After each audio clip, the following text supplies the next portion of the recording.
नौजवान जो गुनाहों के दलदल में डूब कर जन्नत का ख्वाब देख रहे हैं, उनकी खुसूसी तवज्जो चाहता हूँ। और अपनी बहनों की भी, वो बहनें जिनको गीबत करने का वक्त तो है लेकिन नमाज पढ़ने का वक्त नहीं, वो बहनें जिनको सीरियल और फिल्में देखने का वक्त तो है लेकिन तिलावत कुरान का वक्त नहीं, वो बहनें जो बच्चों का बहाना करके इबादतों से दूर भागती है और कहती मौलाना बच्चे पालने पड़ते हैं, खाना बनाना पड़ता है।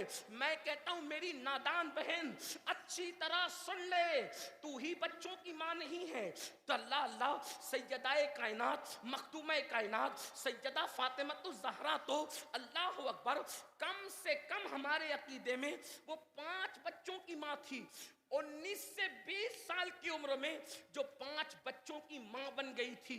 और आज आपके घर में तो आटा पीसा हुआ आता है, आपके घर तक पानी पहुंचता है, आपके घर में तो वॉशिंग मशीन भी है, लेकिन सैयदा का हाल ये है कि अपने हाथों से चक्की पीसती है, अपने हाथों से चक्की चलाती है। मैं हैरान हूं, जिसका बाबा पूरी कायनात में सबसे मालदार हो, जिसका बाबा पूरी कायनात में सबसे ज्यादा दौलतमंद हो, जिसका बाबा पूरी कायनात का मालिक हो, जिसका बाबा जन्नत का मालिक हो, जिसका बाबा जमीनों और आसमानों का मालिक हो, उसकी शहजादी अपने हाथों से चक्की चलाती है। और मौलाए कायनात फरमाते हैं चक्की चलाते चलाते फातिमतुज़ ज़हरा के हाथों में गट्टे पड़ गए थे। अल्लाह अकबर, हालत ये थी पानी का मशकीज़ा खुद अपने कंधों पे उठाती, अपनी पीठ पे उठाती और पीठ पे लादती। मौलाए कायनात कहते हैं मशकीज़ा उठाते उठाते पीठ पर लादते लादते सैयदा फातिमतुज़ ज़हरा की पुश्त पर मशकीज़े के निशान पड़ गए थे। और कैफियत ये थी, एक दुपट्टा था और उस दुपट्टे में भी 17 पेवन लगे हुए थे। 17 पेवन में एक पेवन की कैफियत मौला पाक खुद बयान करते हैं। अल्लाह अकबर, अहले सुन्नत तो अहले सुन्नत, अहले बिदात ने भी इसको अपनी किताबों में लिखा कि एक मर्तबा सैयदा का दुपट्टा इतना फट गया कि अब ओढ़ने के काबिल न रहा।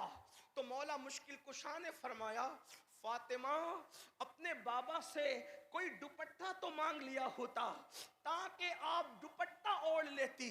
सैयदा ने अर्ज किया अली मेरी हिम्मत नहीं होती, मुझे शर्म आती है बाबा से मांगते हुए। और फिर जब दुपट्टे पर पेवन लगाने के लिए, नया दुपट्टा नहीं, दुपट्टे पर पेवन लगाने के लिए जब सैयदा ने अपने बाबा से कहा कि बाबा दुपट्टा इतना फट गया है कि ओढ़ने के काबिल नहीं, इसको पेवन लगाने के लिए मेरे घर में कोई कपड़ा नहीं है, आप कपड़ा इनायत कर दे। तो मेरे आका ने फरमाया फातिमा अभी बद्रो उहुद के यतीमों का हक देना बाकी है, मैं तुम्हें कोई कपड़ा कैसे दे दूं। अलबत्ता इस वक्त मेरे घर में ऊंट का चमड़ा रखा हुआ है, वो ऊंट का चमड़ा लेकर के जाओ और उसको अपने दुपट्टे में बतौर पेवन लगा लो। कायनात की तारीख उठा करके पढ़ो, किसी गरीब से गरीब की बेटी ने भी कभी अपने दुपट्टे में चमड़े का पेवन नहीं लगाया होगा, लेकिन ये नबी की शहजादी है, ये मलका फिरदौस से बरी है, ये खातून क़यामत है, ये खातून जन्नत है। अल्लाह अकबर, बाबा ने जब ऊंट का चमड़ा उठा कर दिया तो सैयदा ने उसी ऊंट के चमड़े को 16 पेवन के बाद 17वें पेवन की हैसियत से ऊंट का चमड़ा अपने दुपट्टे में लगाया।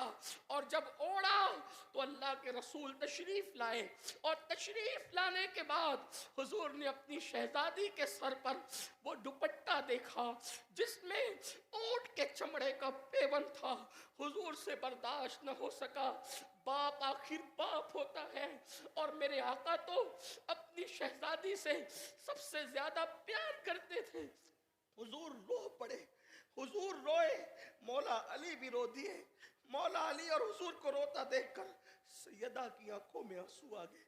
तो सैयदा से सरकार ने फरमाया फातिमा क्या तुम इस बात पे खुश नहीं हो कि دنیا کے لوگوں کے لیے دنیا کی دولت ہے اور محمد اور آل محمد کے لیے آخرت کی نعمتیں ہیں.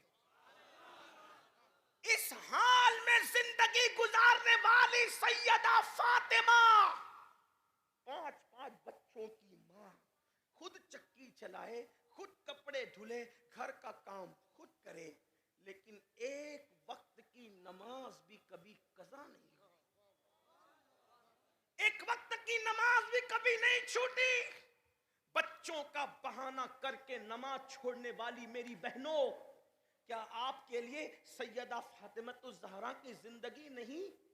آپ کے لیے سیدہ فاطمۃ الزہرا کی زندگی میں اسوہ نہیں؟ لیکن سنو، آپ کچھ بھی کر لو، کتنے بھی بہانے کر لو، مرد کتنے ہی بہانے کر لیں، ایک دن اللہ کی عدالت ہے، ایک دن میدان محشر ہے، ایک دن میدان قیامت ہے. اللہ کی عدالت میں سب کو کھڑا ہونا ہوگا. اور اللہ کی عدالت کیسے سجے گی؟ سب دل کے کانوں سے. میں بھی اپنے آپ کو مخاطب ہوں، مجھے کوئی واعظ و نصیحت کا حق نہیں، میں بھی اپنے آپ کو نصیحت کر رہا ہوں اور آپ کو بھی کر رہا ہوں.